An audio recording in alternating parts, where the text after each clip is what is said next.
Growing up in Fresno, I've always heard about the urban legend of El Vampiro De Fresno. We thought it was going to be at Wilbur Park, San Joaquin River. But little do we know it actually happened at the Friant Bridge. Before we can tell you the story, let's take you back to where it all began. At Wilbur Park, San Joaquin River. Growing up in Fresno, I've always heard about the urban legend of El Vampiro De Fresno, a vampire that was said to live under the bridge in the 1900s. This is before Fresno was even Fresno. There was orchards, mining camps, and houses along the roads. My brother told me the story that he've heard when he went to Lost Lake with his friends. The elders will tell him about these urban legends. It was passed down through generations, whether as urban legend or just a scary story.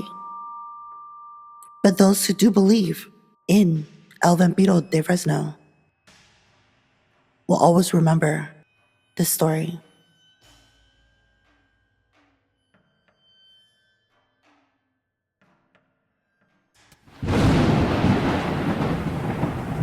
Hi, my witches and norms. Welcome to the Witch Talk Tales podcast. I'm your host, Moon Witch. I'm Miguel. And right now we are here to look for the vampire, or also known as Vampiro de Fresno. So the story was that it's a tall, skinny, pale man who was in the 1900s, who moved from, some people say he was Hungarian, Romanian, and also others say he was Siberian. And he moved here during the 1900s, and he went to live in a small cabin that was next to the San Joaquin River Bridge. And they said that he never came out at daytime, he only came out at night.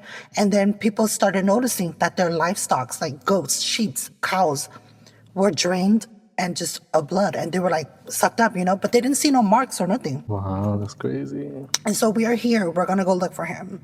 Well, hopefully he's not real, because I don't want to get attacked. Me either. So what did you think about that urban legend? Interesting. I never heard of it. You've never heard about the urban legend Not of bad. Vampiro de Fresno? No, never heard of it. This is pretty much the first time I heard of Because Vampiro. we've heard about the Vampire Bridge under Belmont Pass, right? On the Belmont I know Pass. that one. Yeah, everybody knows that one. Well, some people don't, and they call us crazy. We do not promote any activity. Viewers' discretion is advised. Everything we talk about is just pure speculation and research that we did, and also from the knowledge that I knew when I grew up. But with that being said, don't forget to like and subscribe and follow our podcast. And viewers' discretion is advised. Again, or if I didn't say it, but just to say it now. But let's get straight into this podcast. You ready? Yeah, I guess. Here we go again. Oh, happy late Halloween. I'm scared. We're gonna go look for the San Joaquin River Bridge, because allegedly there's an urban legend of the vampire. Let's go look at the maps to see if we can go there.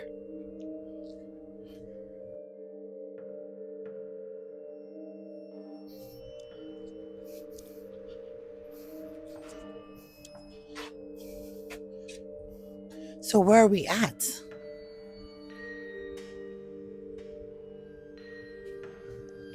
Local ranchers began to complain that livestock, goats, sheep, and stray dogs were being found drained of blood. No tracks or claw marks were ever found. The body was just empty. This is when they nicknamed him El Vampiro de Fresno. Started circulating around farm workers.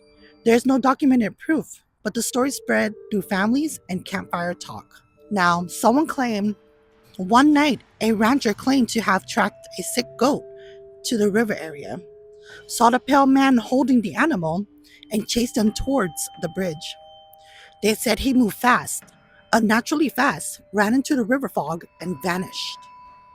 No body was found. No arrest was ever made. This is the moment the story shifts from strange man to full vampire urban legend. I've always heard about the urban legend of Vampiro de Fresno, and I can't believe no one else knew about it. I didn't know about it. I did. And so I was like, no, we're gonna have to go over there. So we're gonna want to see if it's real. Either way, you guys, you know, we're not paranormal investigators, we're podcasters, so we want to tell our experience and share with other people. So we just heard a whole bunch of wolves. I know. Yeah, howling. It's And crazy. the urban legend, and I don't know if you guys know this, but everybody knows werewolves and everybody knows that werewolves and vampires don't like each other. So that was kind of sad and scary, actually. So foggy here too. I know. I remember the urban legend as if it happened at Woodward Park.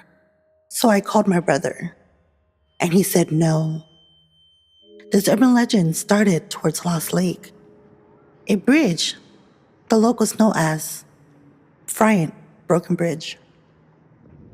And so we left the location and went to the Pollasky Bridge, the newer bridge, after the Friant Bridge was broken due to the water. As soon as we got there, we felt like we were being watched.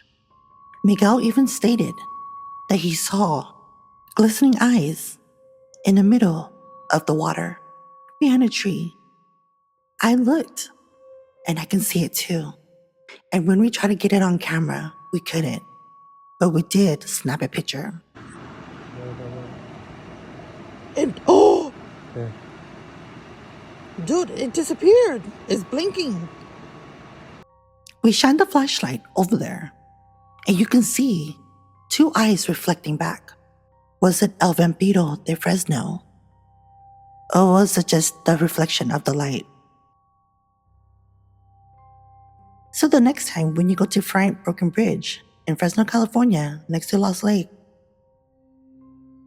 always remember, whether it's an urban legend, whether it's a scary story, the urban legend of El Vampiro de Fresno will live on. If you're from Fresno,